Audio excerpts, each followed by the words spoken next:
Talks about the media space. We're seeing consolidation or talk of consolidation across the board. Is it going to work? These traditional companies saying we want to plunge into over the top with both feet. It's worth reminding ourselves that this is all because of the massive disruption in the video ecosystem. That's why all of this consolidation is happening. And there's an increasing realization that scale is what it's going to take to win. That's why you're seeing all of this M&A activity right now. Content players are looking to get scale. They need these libraries so that they can secure their indirect distribution, but also more importantly, can they get into the direct-to-consumer distribution piece? They need that scale. You're seeing distributors vertically integrate because they need to guarantee access to that content. AT&T into Time Warner, for example. Right, and then increasing on from a global lens, TV is good right now. The quality is great, but it's expensive. And so they're increasingly needing these global markets to actually amortize the cost of this. But how much of the quality of television, which I think everyone agrees is extraordinary right now, is just people overpaying? They're trying to get into businesses, and so, in fact, they don't worry about making money off of that TV. And if you just throw a lot of money at creative people in Hollywood, you can do some pretty good TV.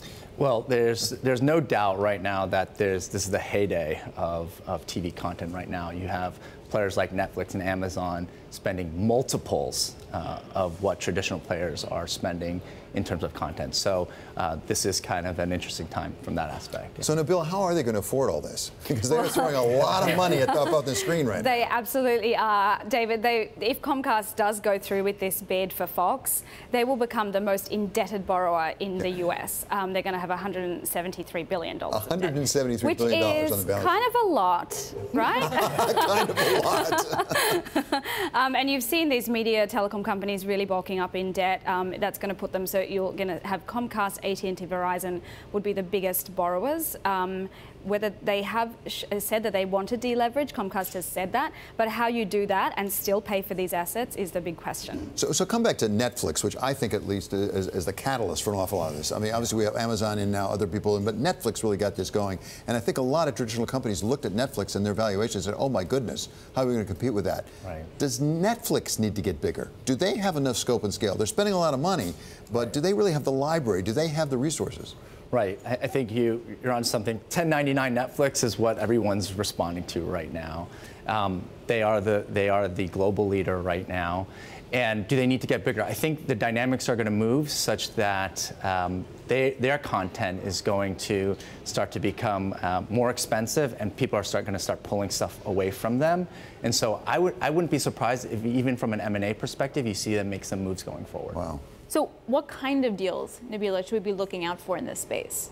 Well, everybody's rushing to consolidate. As you know, Fox is the last remaining big global asset, so there's probably going to be a bidding war between Disney and Comcast, even though Bob Iger told you yesterday that he doesn't think that there will be that. And then you've got CBS Viacom trying to merge as well. And, we've talked about this deal ad nauseum for a number of years now. And I'm hearing from my sources that Shari Redstone, who runs NAI, is kind of getting a bit fed up. She's disappointed about... Well, she keeps giving concessions to Les Moonves, and he says it's not enough. Exactly, and even the latest round of concessions over whether Bob Back is...